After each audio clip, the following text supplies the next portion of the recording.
Hello foodies, আসসালামু আলাইকুম। চলো আজকে তোমাদের সাথে শেয়ার করব আমার ইফতারের যে আইটেম।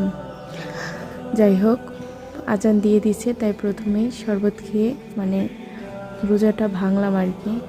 তারপরে এই যে এটা ছিল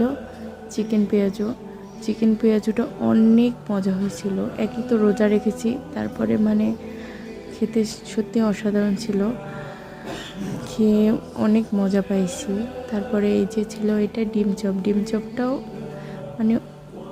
মানে অনেক মজা লাগছিল আর কি। কী বলবো, রোজা রেখে খাচ্ছিলাম, রোজা ভাঙার পরে আর কি, ইফতারির টাইমে এত ভালো লাগছিল।